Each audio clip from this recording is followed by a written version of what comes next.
through people power, nagpalit sila. God forbid, nawa hindi mangyari yung sa Nepal at Indonesia sa atin. But God allows this. It takes one Marcos to expose this. Marami tayong comment sa kanya na weak leader siya and so on and so forth. But probably you're right or probably we're wrong. We don't know. But God is using that particular person to expose na matagal na, panahon pa ni Cory, ni Marcos, yung mga nangyayari.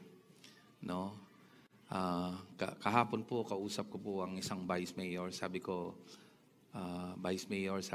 this is just tip of the iceberg yung nakikita natin. Kasi wala pa po yung bilyon-bilyon sa BIR, wala pa po yung maraming mga illegal sa custom, wala pa po yung gold reserve, wala pa po yung SSS, yung Maharlika funds na nawawala at PhilHealth na nawawala. Sabi mismo ng leader, yung 60 billion, di nila alam kung saan napunta.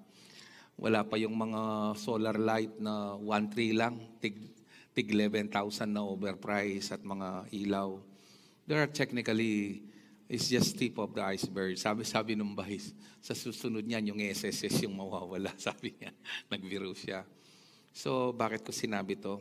I would like to conduct a pastoral prayer today. Can we pray for our beloved nation? By the way, the name of our country before is off here. It means it's in the Bible. It's a great country. At nililibak ko tayo tinatawanan tayo kasi para daw tayong isang pulube na nakaupo sa isang gabundok na ginto na namamalimos sa ibang tao. You see, we have all the natural resources we need. We should be richer than Japan and Singapore. Yes, in terms of natural resources. And here we are. Nagdaraho po tayo. God has a plan. God has a plan and God is planning to clean all this. And may we be part of the solution, not part of the problem. But the best way to be part of the solution is to sincerely pray for the people in the government. Amen? Can I borrow your time today? Let's just close our eyes and pray for our government. Father, this is one country, Lord, one nation that you have entrusted to us, Lord. It's not Lord, U.S., it's not Germany or Spain or China. We're not Chinese, we're Filipinos, Lord, and we love this country. And so today, Lord, we are uniting our minds and our hearts. We pray, Lord, that it's our prayer, Lord, that let your divine purpose prevail, Lord, in this country. Dalangin po namin, Panginoon, na kayong patuloy na kumilos sa mga nangyayari sa aming bansa. Na wag pong magkaroon po ng civil unrest, kundi may resolve po ito sa tamang paraan. At hindi po namin alam kung paano meron po kayong sariling katalinuhan at pamamaraan. If we will solely rely on our government officials and the Lord, investigation they're conducting, Lord, it's just purely comical, Lord. Wala po kaming makukuhang tama na sagot. Pero kayo po ang magpapalabas nito, Panginoon. Kayo ang mag-unveil nito. At hindi lamang po maituwid, Panginoon, ang dapat maituwid, kundi maging ang mga ninakaw na trilyon-trilyon ay maibalik. Alang-alang sa mga maraming nagdaraop na kapwa namin Pilipino, Panginoon. This is the only nation we got, so we pray for our beloved nation. Have mercy, Lord. Have mercy to this country. As we lift not only this beloved country, but all the governments down to the lowest government officials up to the highest position in the land. We pray, Lord, for your divine intervention. In Jesus' name we pray. Everybody would say, Amen. Good morning to those who are watching live today. One of my pastors who went to his workplace in abroad said last Sunday, Pastor, sabi niya, I have many questions in my life that I cannot answer. But last Sunday's message, God answered them all. So it is my joy today to just deepen this issue, this topic, exploring father's parental guidance. Okay, just to begin with, let me ask you, are you ready to receive the word? I pray that you will have an open heart today. It will set you free from all lies of the devil. So, okay, Bible trivia. In the whole entire Bible, you cannot see the word free will. You know why? Because everything has been predetermined. It has been predetermined, and God is using tactical fruition, meaning He's giving you freedom to make a choice, but eventually He will lead you to a choice of choosing Him because He chose you first. Let that sink in. So just to begin with, gusto kong hiramin yung verse na nabanggit kanina in Colossians chapter 2 verse 13 in the MSG version. Kanina nag-enjoy kami, ang daming nakinabang, daming anong tawag dito? Daming napalaya sa maling kaisipan. When we were stuck in your old sin-dead life, you were incapable. I remember Adam and Eve. They were incapable the moment they ate the fruit of the knowledge of good and evil. They decided to shy away from God, and God pursued them. Because once we are dead in the spirit, we are incapable of responding to God. Paul mentioned that no one seeks the Lord. No one is desiring of Him. By the way, if your theology is you were saved because you chose Him, that means you are in a volatile standing. Jesus said, you did not choose me, I chose you. And I plan and predestined you to bear fruit. So whatever you ask in my name, it shall be given. Check that. It's in John 15:16. Meaning, if you decided to choose, you can unchoose Him. Right? The reason why you're not responding right. If you decided because of your free will why you are saved, that means you can unchoose Him. You can reject Him. Say amen if you understand that. Of course, yes. But I'm glad it's not my decision. He chose me first. That's why I chose Him. That's why I cannot unchoose Him. The truth is, if you will study and scrutinize the whole Scripture, you cannot find the word free will in the Bible. Free will means predetermined. It means you determine a specific action. Ang dami ditong nagplanong maging doktor. Wala namang masamang maging konduktor, pero nauwi ka ng iskultor. Dami ditong nagplanong maging piloto. Wala namang masamang maging driver, pero naging driver ka ng tricycle. Bakit? Kasi wala sa'yo. Wala sa'yo ang determinasyon ng pagpapasya. Ipapakita ko ito sa'yo because the Bible says before we were slaves to sin, and today we are slaves to righteousness. The only freedom we have is when we have the will of God. That's the only freedom you have. That's why the Bible says once we receive Christ, we were set free. That's why the Bible says do not use your freedom to indulge in sinful nature. Galatians 5:13, 1 Peter 2:16, but use your freedom to serve one another. Meaning, people, as we understand this God-given freedom, it's not for us to indulge or we will experience the discipline of God. By the way, when I mention the word discipline, I'm not talking about punishment, because Jesus took all the punishment at the cross. And I'm saying this because many people think that pag nagkaroon sila ng cancer, God gave them cancer. Nag-accident sila, God allowed them to, inaksidente sila ng Panginoon. No?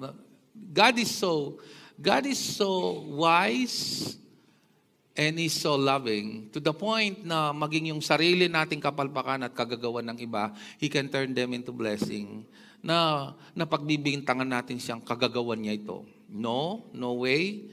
He will not do it, because in his statement in the whole Bible, it's resonating that whatever He's doing is not for His own good, it's for the own good of His people who called them according to His will and purpose. Amen, if you understand that.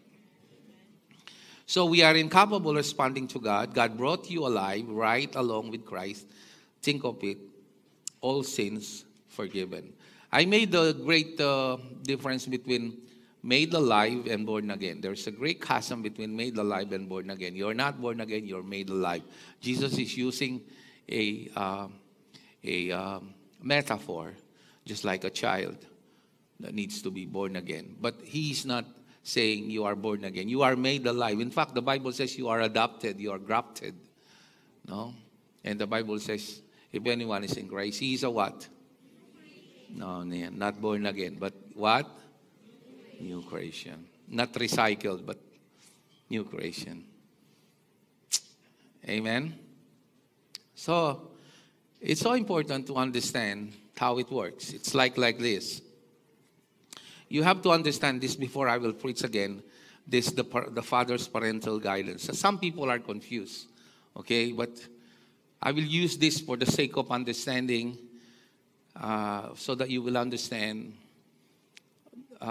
what's in the Scripture, how God do it. Because what He said is, whom God called, He justified. Whom He justified, He sanctified. Whom He sanctified, He glorified. These are 4 divine destinations that it's inevitable to avoid because we are called. It's like this. I'm in Manila. Let me borrow your expanded imagination. Nakasakay ako sa isang barko. Okay. Are you with me? Papunta ako sa Cebu. While going to Cebu, nakasakay ako sa isang to-go or super ferry. Pwede akong maligo, mag-videoke, o kung tinatamad ako, matulog sa business class, kung nasa business class ka. O manood ng mga naglulundagang dolphins at mga flying fish. Sinong nakasakay na ng barko dito? At yung magagandang alon. Or pwede kang mag-parlor, or pwede kang maligo, mag-swimming, kung may swimming pool yung barko. But nonetheless, kahit anong paggagawan mo dito, your destination is here, whether you like it or not. Say amen if you understand. God allowed us certain freedom to navigate things. But in the end, He used tactical fruition. Say tactical fruition. Meaning, He's using things to fulfill His promise to you that whatever He started, He will finish it to the end. Hindi lahat tinuturo to. Hindi lahat naintindihan ito. Yung pinagkalooban lang ng biyaya na maintindihan ito. It takes grace to know grace. Okay. Give you Bible trivia. From Genesis to Revelation, you cannot find the word free will. Because free will means free determination. You determine the outcome. You have, yun ang total free will. But oftentimes, we discover in life, we are discovering in life that we are not in control of many things in our lives. Okay, just to give you a preview of this lesson, go to, again, Proverbs 16. And then we go to our main lesson. Proverbs 16:1. By the way, if you choose Him and you are saved, then pagdating mo sa langit, magyayabang ka. Kasi pinili mo siya. The Bible says, you were saved by grace through faith, not of yourselves. Meaning, you're out of the equation. Say amen if you understand that. Salvation is 100% from God. Hindi ka pwedeng maging safeguard. 99.9. Yung 0.1, yun ang magpapahamak sa'yo. If only 0.1 belongs to us, we're doomed.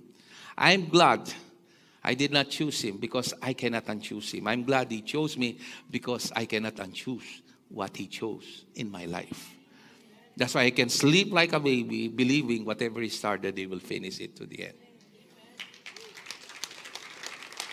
Those who believe that their free will made them saved, they're arrogant, and probably they're not really saved. Or they're saved, but they're deceived with their wrong doctrine. Say amen if you understand. So pag may nag-preach sa inyo na free will, pakita mo nga yung free will sa Bible, kamo. Yan. No. Magmumuslim ako pag nakita ko may free will dyan, kamo. Huwag kang matakot, wala silang makikita. To man belong the plans of the heart, but from the Lord comes what? Nangyari na ba sa inyo to? Na, sabi ko ito. O inimburi ko sabyan eh. Say amen. Okay, verse 9, jump. In his heart, maganda to eh. Determines. Yan ang free will. His steps. Okay. Ano tayo? NLT. We can make plans, but the Lord determines our steps. Bakit ko sinasabi to? Gusto kong alisin sa inyo yung what if. Walang aksidente, walang random kay Lord. What if sila yung naging magulang ko, hindi si Papa at Mama? What if naipanganak ako sa... What if hindi kami naghiwalay? What if siya yung naging asawa ko? What if natapos ako ng ganito? What if? The word what if doesn't exist before God. He knew it all along.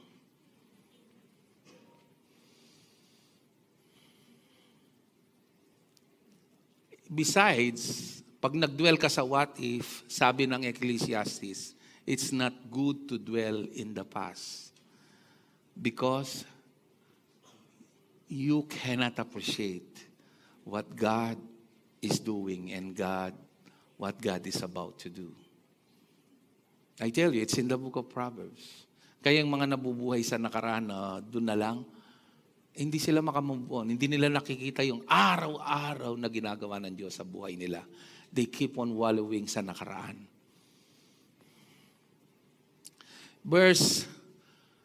The last verse of this, Proverbs 16. I think it's in Proverbs. What's the last verse? 31 yata yun. Let me check. 33. Ito, paborito ng marami to eh. Pakibasa po at the count of 3, 2, 1.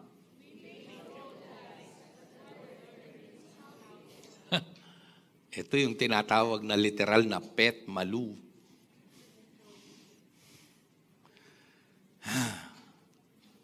Kayo ba yung naniniwala sa otoridad ng Biblia? Pag kayo pinipilit nyo yung free will na yan, maliligaw kayo ng landas.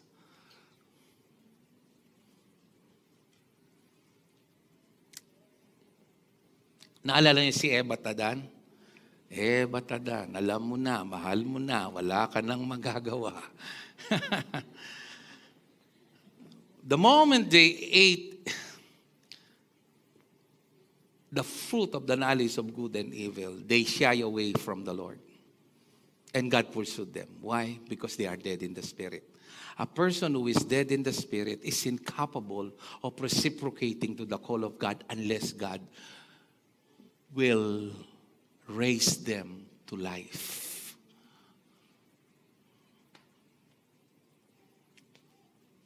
Say amen if you understand. O, sige, Pruheba pa, Ephesians 2:4. By the way, kung naghahanap po kayo, gusto nyong mag-donate ng mga ganitong appliances, ayan, hindi po kami magagalit, okay? Ang gagawin natin, bubunutin natin to sa Pampanga Convention, pero ang pag-claim dito.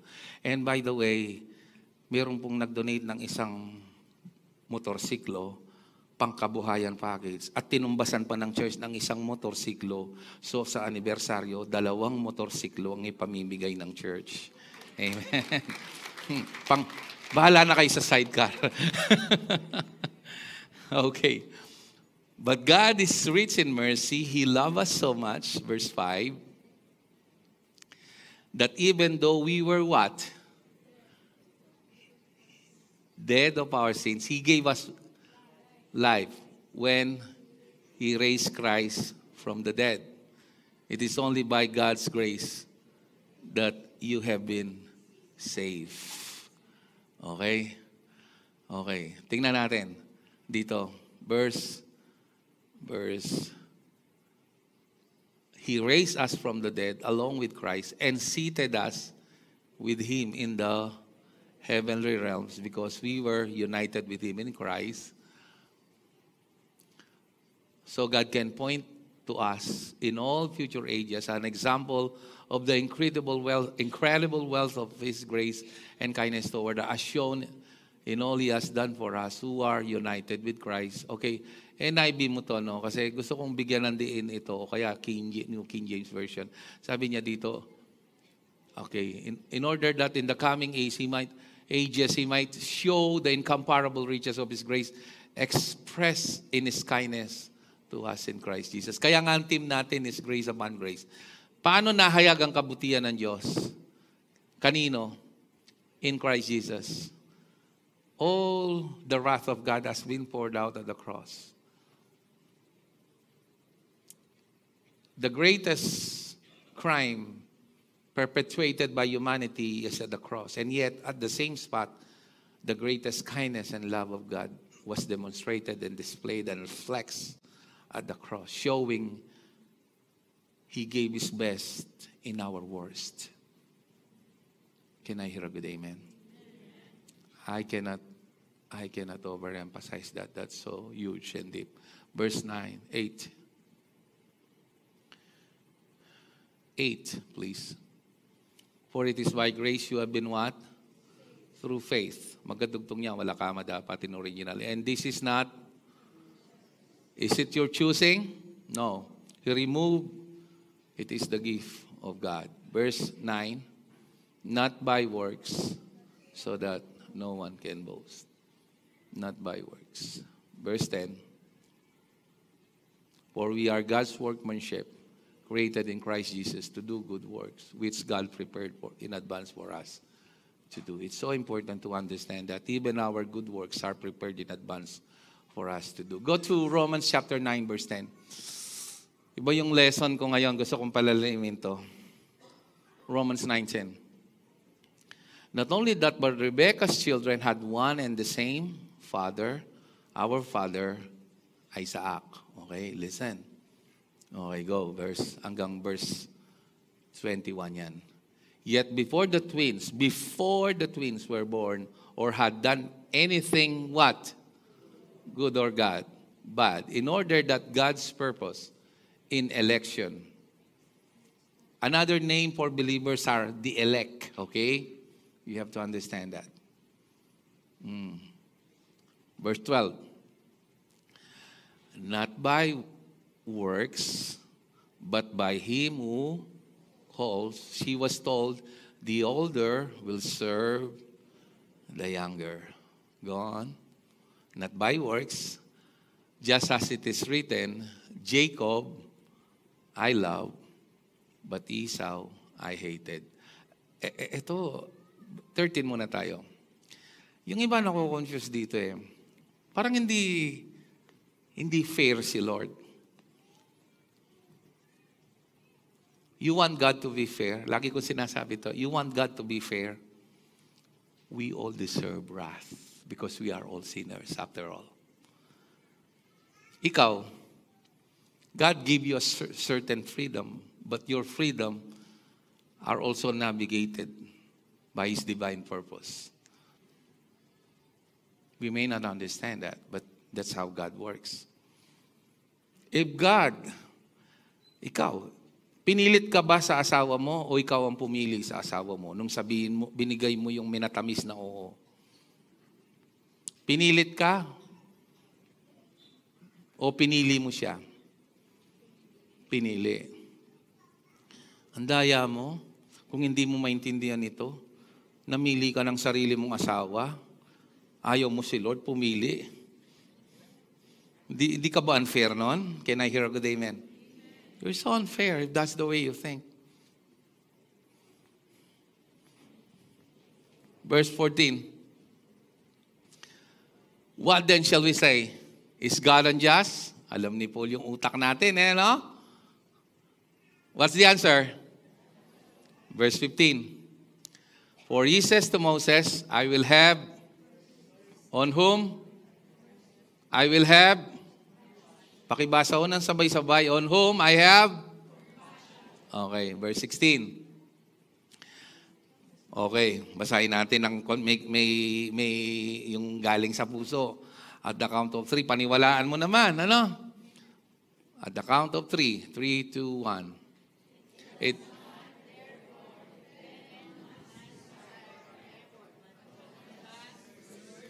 Kung naintindihan mo to, palakpakan mo ang Panginoon.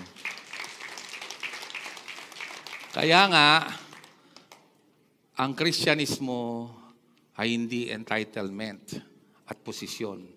Maraming Kristiyano nag-a-attend lang sa church kasi ginawa ang mataas ang posisyon, kahit mali doktrina. Christianity is not about position or entitlement. It's humility and gratitude because God showed mercy to all of us. Walang puwang sa pagsisilbi ang kayabangan, pagmamataas. Pag tingin mo, mas banal ka kesa sa iba, hindi mo naintindihan ang gospel. By the way, marami, popular opinion, tanungin mo ang average Christian, ang gospel ay para lang sa mga non-believer. Right or wrong?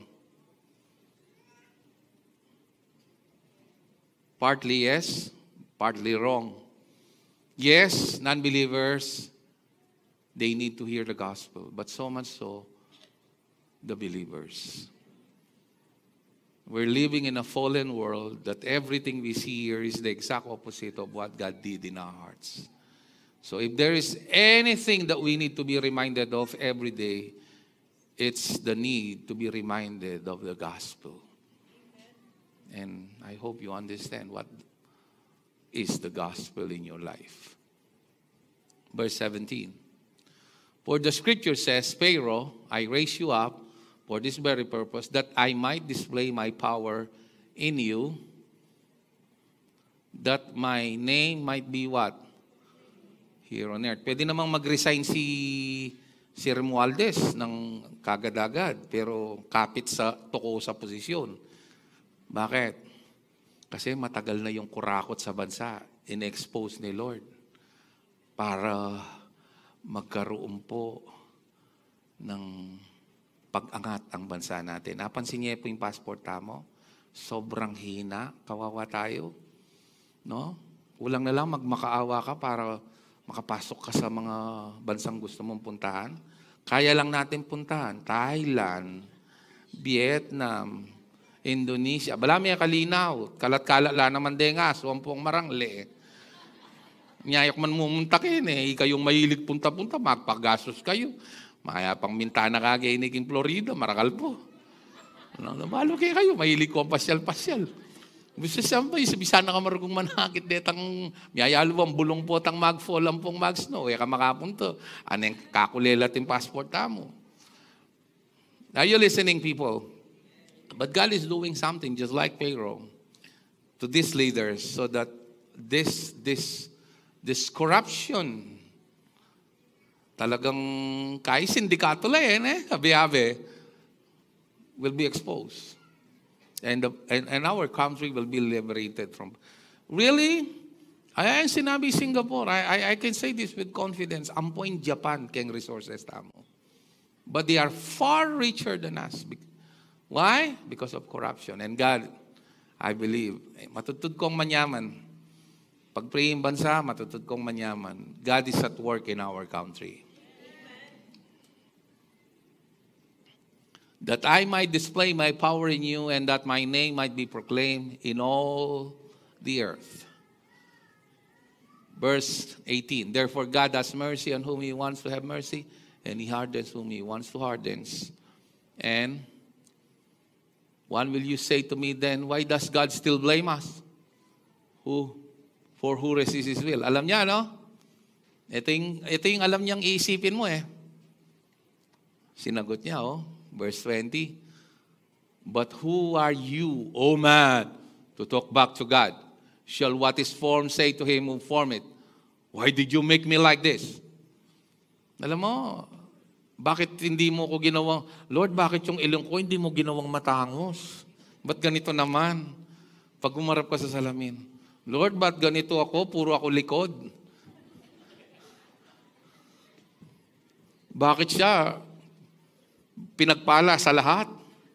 Tapos pag tinignan mo, Lord, ba't ang tatangkad nila? Bakit ako? Alam mo yon? Are you listening? People, God has a purpose. Kung ano yung binigay na katawan sa'yo, huwag mo nang baguhin. Maging kontento ka na dyan. Nakamanga na silicone, banta po sasakay aeroplano, alam masaspak. Yung iba, hindi maintindihan yon. Shall what is formed say to him who formed it, why did you make me like this? Verse 21. Does not the potter have the right to make out the same lump or clay, some pottery for noble purposes and some for common use? It's not about whether it is noble or common. Our purpose has been determined to bear fruit and to give glory to him. It doesn't matter where, if you are a pang-display o clay na panglalagyan ng basura, it doesn't matter. It serves the purpose of God. And we all give glory to him.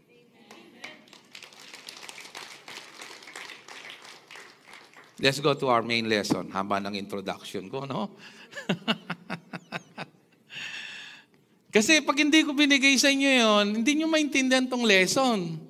Okay, let's go to our main lesson. Are you ready for the word? Okay, madali lang yan. No need for further explanation pag babasahin ko sa inyo. Hebrews 12, verse 1 to 14. Yung na-prepare natin nung last Sunday. Yan. Dito tayo, focus tayo sa TPT. As for us, we have all these great witnesses, which was mentioned in chapter 11, who encircle us like clouds. So we must let go. Everybody say, let go. Of every wound that fears us and the sin we easily entangles fall into. Then we will be able to run life's marathon, not only with perseverance, but with passion and determination. For the path has been already what? Before us. Present tense, past tense. Yan. Saan mo yung, kita nyo yan? It has been marked. Kaya, tantanan nyo na yung what if nyo, ha? Walang aksidente kay Lord. Okay? We make some choices, okay? Do some choices. But don't worry, just like GPS. GPS, sinong nakagamit na ng GPS dito? I'm sure we all do. GPS will not tell you, oh, you stupid idiot, blah, blah, blah, good for nothing. Why are you not following my instruction? No, GPS will not tell you that. GPS will keep on rerouting until you reach your final destination. No? Kaya mahirap gamitin yung GPS pag sa sementeryo. Pagdating mo sa sementeryo, you have reached your final destination. Parang ano yan, huwag mong gamitin. Punta ka na lang doon. Okay, it's a joke.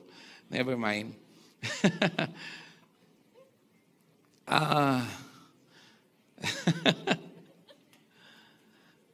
Ganun ang Panginoon. We may decide here and there, but in the end, what He promised, He will fulfill. Whatever He started, a good work in you will carry it unto completion till the end of your life. Ang tawag dyan, tactical fruition. He will use even your mistakes that sometimes we misinterpret it as God doing it. But because in His infinite love and wisdom, He is using even our stupidest and foolish decision, can use them to avert our direction. Not for His own good, but to fulfill His promise and His own good purpose for us. Say amen if you understand that. Verse 2. We look away from the natural realm. Ito yung sinasanay ko ngayon. I look away from the natural realm. Learn to understand that you're capable of believing impossible things. And we focus our attention and expectation unto Jesus, who birthed faith. I love that, birth faith.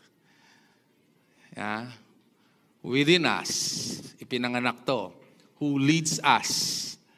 Who's the one leading us? Jesus. Through birth faith. Naipanganak siya through faith in our hearts. Into faith what? Perfection. Anong ibig sabihin nito? It's not about the perfection of your action, but the perfection of your faith.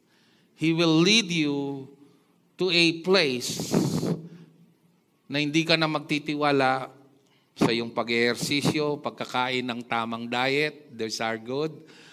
Pagtatrabaho, you're hardworking, these are good, do it by all means. Yung pag-achieve ng maraming bagay and all things. That long life and blessing, hindi nakasalalay sa ginagawa mo. If the truth will be revealed, ang daming iniinom, the right vitamins, the right exercise, but they don't still live long. Because living long cannot predetermined by any one of us. God gave a certain boundary kung hanggang saan tayo. And He is the giver of life. And He is also the creator of life. His example is this.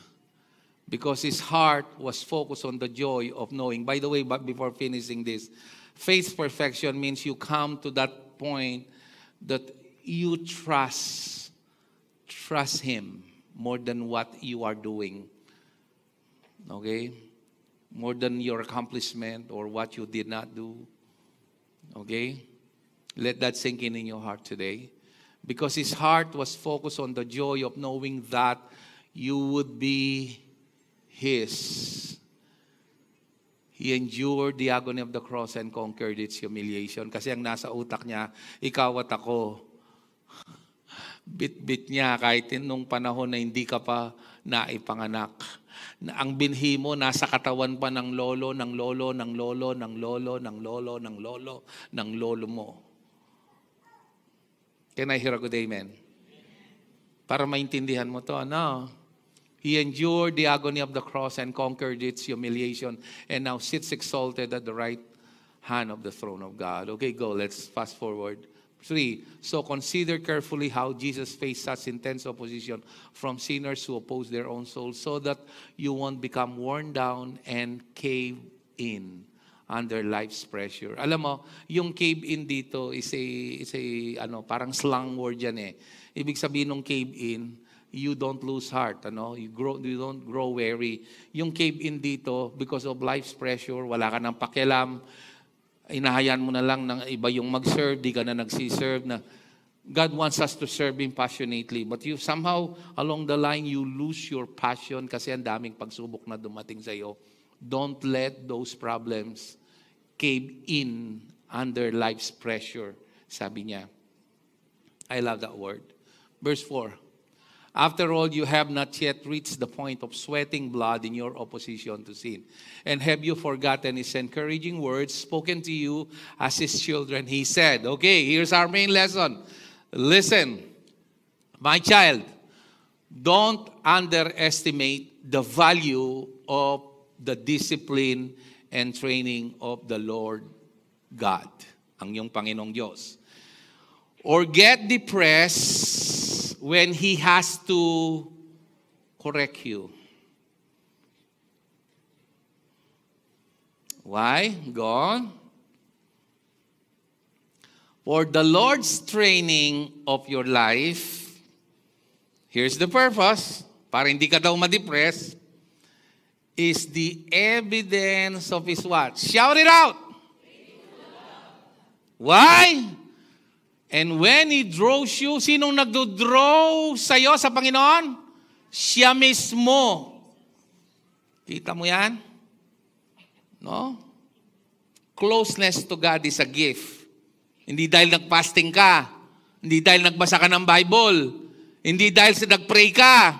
It's a gift. Amen. Because of the blood of Jesus. Can I hear a good amen? Amen? If I'm reading my Bible, if I'm doing fasting, if I'm serving, it's because the Lord showed mercy to do it, prompting in my heart to do it. Because desires come from the Lord. If our natural desires will be given a chance, we always choose ourselves. Wala kayo dito. Nasa mall kayo. Nasa bahay kayo, natutulog. Nasa bakasyonan kayo. But God showed mercy why you are here. And you are blessed for that. You understand? NTN there? Amen. Praise God. And when He draws you to Himself, it proves you are His what? Not just child. So ito pala, pag tinutuwid ako ng Panginoon, ito yung testamento na kinagigiliwan ako ng Ama. At hindi ako dapat magtampo. Bakit?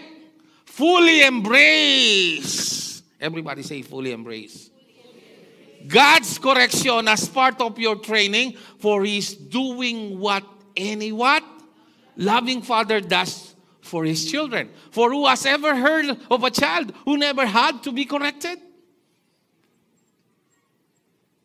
Yung anak mo, nakikita mo nang nagsasyabu, sige anak, tuloy ka lang, tuloy ka lang. Ha?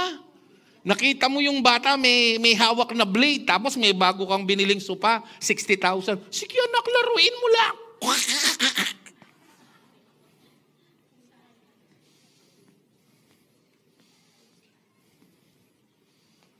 Verse 8. We all should welcome God's discipline. Anong gagawin natin sa disiplina ng Diyos? Welcome God's discipline because this is the validation of what? Hindi ka peke. Alam niyo what makes me confident as a pastor right now? Na hindi ko kayo kailangan pakialaman. Ang kailangan ko lang i-share yung word. Kung totoong anak kayo ng Diyos, pakikialaman kayo. At itutuwid kayo. Hindi ako. After all, hindi yung preaching ko nagpapabago sa buhay nyo. Kahit maghapon pa akong mangaral dito, kung hindi kayo kahabagan ng Diyos, it takes grace to know grace at buksan ang inyong puso, walang magbabago. Instrumento lang ako. Ang Panginoon talaga ang nagbabago. Kaya hindi ko inaalala kung anong mangyari sa inyo kahit mapariwara kayo. Remember the prodigal son? Remember the prodigal son? A classic example is the prodigal son. Nagpadala ba siya ng mga maraming alipin para, hoy, gusto na, uwi ka na. Anong ginawa niya? Hinayaan lang niya na madiskubre na mas mainam at masarap pala ang manahan sa piling ng Ama kaysa sa dami ng pera at layaw ng katawan na hindi naman totoong nagpapasaya sa kanya. At nung bumalik siya, puno siya ng kababaan ng loob. Nung una nating malaman ang grasya, nalaman natin we are highly favored, deeply loved, and greatly blessed. Ang iba sa atin, mga spoiled brat. Mo ko tutulid balo kayong grace. I'm forgiven. So, I'm okay. I want, wag mo akong pakialaman. Wag mo akong intuit. I'm forgiven. I want to do what I want to do. I will do what I want to do. Well, it's up to you. But if you are a genuine, authentic son, if we have never once endured this correction, it only proves we are strangers and not sons. But if we are truly sons, and isn't it true we respect our earthly fathers even though they corrected and disciplined us, then we should demonstrate an even greater respect for God, our spiritual Father, as we submit to His life-giving discipline. Anong sinasabi ng Bible? Everything is permissible, but not everything is beneficial. And then we learn sometimes the hard way, just like the prodigal son. Hanggang sa manumbalik tayo sa Kanya. Kaya hindi ko inaalala kung ano, bahala ang Diyos sa totoong mga tumanggap at kumilala kay Kristo. It's not my job, it's not our job as pastors and preachers of the gospel to transform you. That is the work of the Father. Verse 10. Our parents corrected us for a short time of our childhood as it seemed good to them. But God, ito tingnan nyo, kailan tayo tinutuwid? Nung bata tayo. As it seems good to them, no? Yung mga magulang natin. Pero tingnan nyo dito sa next sentence. Pakishout to, but God. Oh, ito yung pagkakaiba. Kasi kung 60 years old ka na, pinapangaralan ka pa ng nanay mo, parang ang pangit naman tingnan na.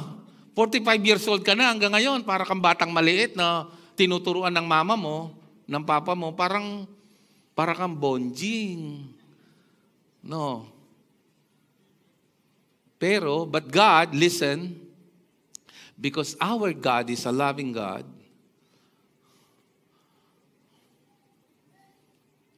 He corrects us throughout our lives. For, kanino? Sa kanyang sarili? Our own good. May purpose siya. Kasi tayong mga tao, madaling makalimot.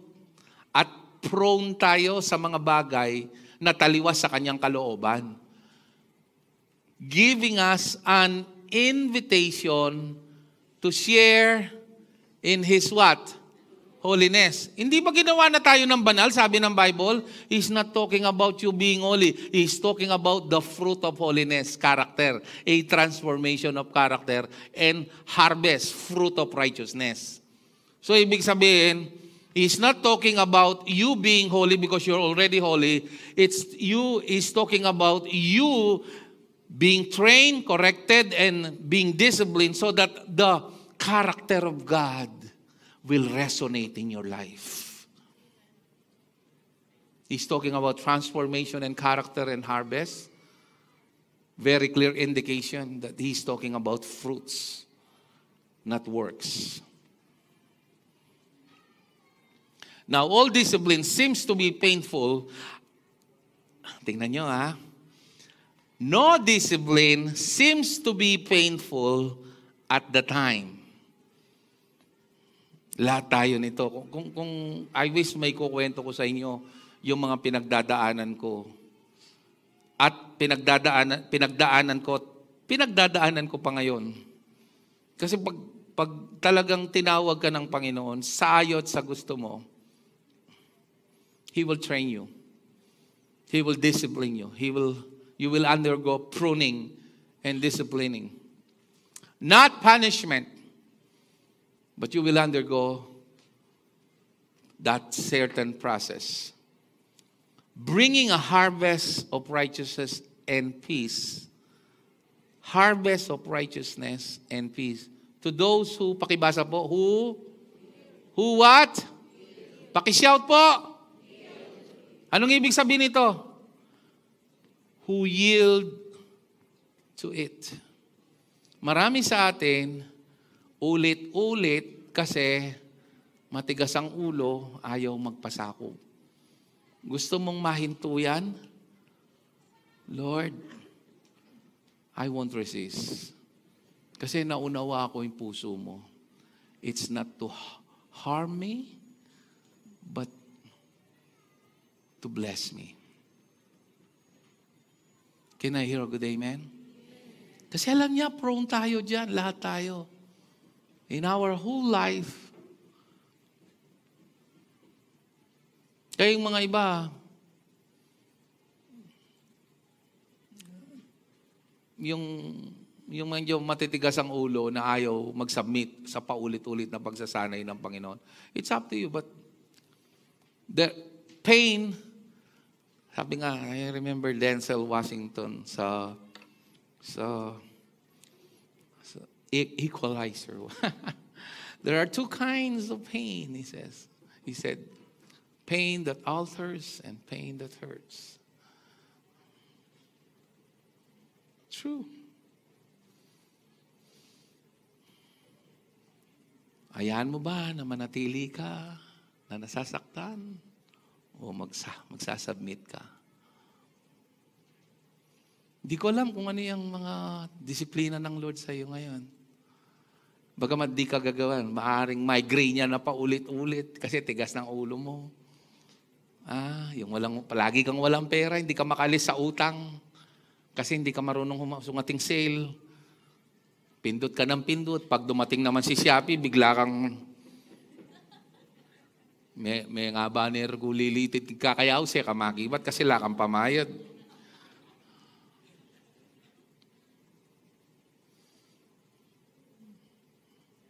Edo ko mong pigaganakan. Puta nga kagit kung may papariwara kayo. Panalangin na lang kayo. Ay, nung tutumay nga na kini Lord, paulyan me ako. Dagpayeng malugod mong gamat kayo.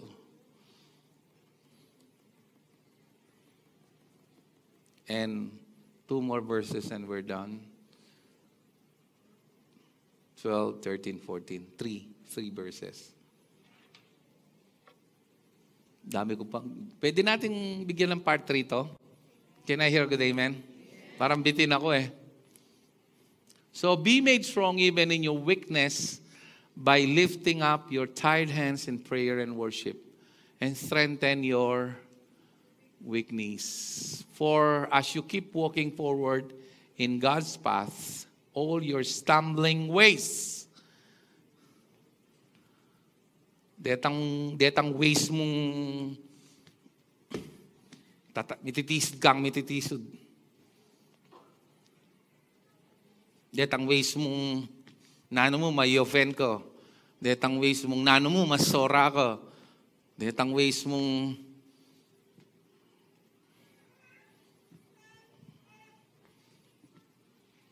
may kakasala kang may kakasalo. Sabi na, will be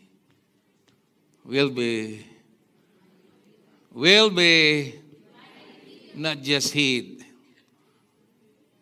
divinely healed. At potangin Diyos yung pepakayap, mas better yun ketang dating kabilyan. When God restores things, it's always better than the original.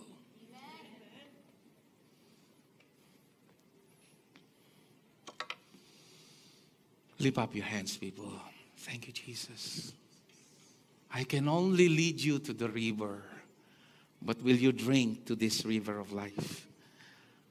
It's up to you. Will you yield to God's discipline today, or you will learn it the hard way? There are 2 kinds of pains. Pains that hurts, pains that alter. Father, whatever pruning you will be doing in the future, probably some other, Lord, people inside this building and those who are watching online, they will need it in the future. Or some desperately need it today. And others desperately needs to be reminded of their past. Nonetheless, Lord, we all need this message. That includes me. Let your pruning, discipline, correction, and training take place as we yield, so that by yielding, all our stumbling ways, Lord, will be divinely healed. In Jesus' name we pray. And everybody will say, Amen.